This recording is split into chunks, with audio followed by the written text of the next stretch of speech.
Hola, ¿cómo están? Soy Héctor Alejandro Quintanar. Esta es mi contribución semanal para Sin embargo, que en esta ocasión la titulo La Revolución Mexicana y la recuperación del nacionalismo. Y planteo en ella lo siguiente. El nacionalismo es un fenómeno complejo que, si bien está asociado al conservadurismo, es producto de la modernidad.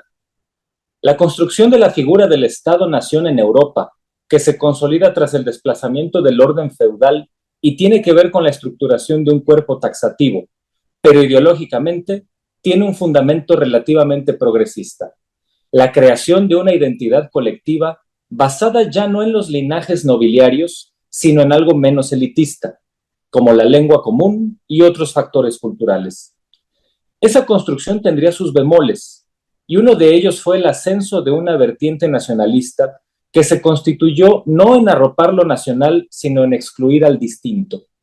En el siglo XIX, con el fantasma de la posrevolución francesa y el comunismo internacionalista recorriendo Europa, muchos prejuicios e interpretaciones paranoicas afianzaron en los sectores conservadores la idea excluyente de nación. Pero la noción del nacionalismo nunca ha sido lineal. Pensemos por un momento en la cuna del fascismo, que es Italia, país que en el siglo XIX, a través de un movimiento nacionalista progresista, el Risorgimento, que unificó diversas provincias y disolvió los guetos religiosos para que todos los ahí vivientes tuvieran derechos plenos sin distingo por su credo.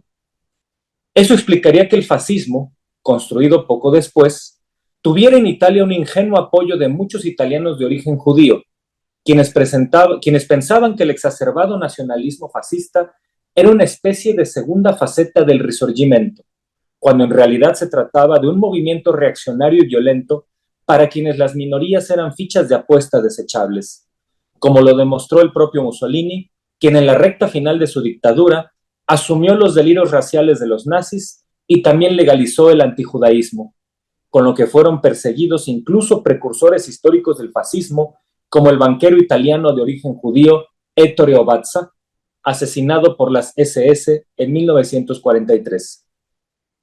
Ese tramo difícil de la historia ha hecho pensar que los nacionalismos necesariamente son conservadores y que preconizarlos conlleva necesariamente una especie de semilla fascista.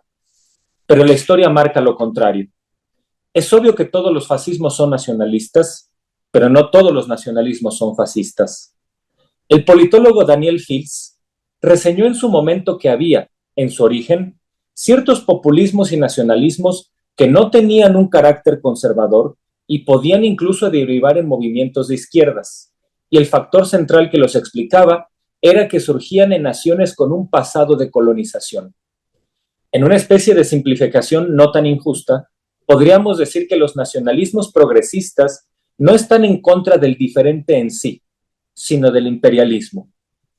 De ahí que hoy podamos aún hacer reflexiones sobre el proceso histórico de la Revolución Mexicana, un fenómeno que ha sido señalado, con cierta razón, de ser muy diferente a otras revoluciones de impacto mundial, como la francesa y la rusa, por no tener un proyecto ideológico claro, que éstas sí ostentaban tanto en el enciclopedismo como en el marxismo respectivamente. Y es cierto, la Revolución Mexicana fue un proceso complicado articulado en diversas reivindicaciones populares que se resumieron en la simple consigna de sufragio efectivo, no reelección, y que solo a posteriori, y ya con la posrevolución hecha gobierno, derivó en un sistema autoritario cuyo sello ideológico era el nacionalismo revolucionario, que sin embargo blandió un proyecto reformista intermitente cuyo punto cúspide fue el gobierno de Lázaro Cárdenas. Y esa singularidad cardenista se debió precisamente a una recuperación de los preceptos básicos del nacionalismo que dio vida a la Revolución Mexicana y que hicieron de los artículos constitucionales como el 27 y el 28 el eje rector de su agenda progresista. Bien recordaron la anécdota histórica Pastor Roáis o Luis Javier Garrido, cuando el constituyente de Querétaro en 1917 quedó inconforme con la documentación jurídica que dio el intelectual Andrés Molina Enríquez para confeccionar esos artículos, y se prefirió regresar a las tesis históricas de los grupos sociales en el movimiento revolucionario, cuestión que fue mal vista por los intereses extranjeros en México, especialmente petroleros. En el México contemporáneo, el 20 de noviembre fue una fecha a la que poco a poco se le fue relegando su relevancia histórica.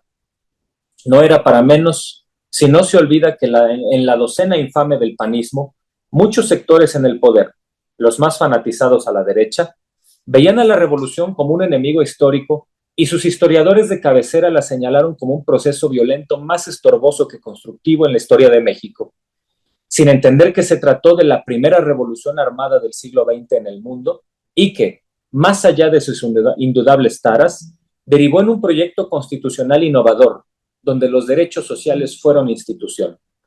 Desde 2018, la reivindicación de la Revolución Mexicana es también una práctica anual, no solo al afirmar el desfile del 20 de noviembre, sino también al señalarla como un antecedente histórico del proyecto gobernante, la tercera transformación. Hoy, sin embargo, la reivindicación de lo más valioso de la revolución no debe estar en lo simbólico, sino en el proyecto soberanista que implica saber que México es parte del mundo, pero que debe saber apreciar sus recursos propios y su geopolítica. La soberanía y su defensa no es solo una cuestión retórica. En un mundo complejo donde el discurso de un entorno interconectado y global muchas veces ha disfrazado la ilegítima intención de apropiarse de recursos ajenos, nunca debemos olvidarlo. Muchas gracias.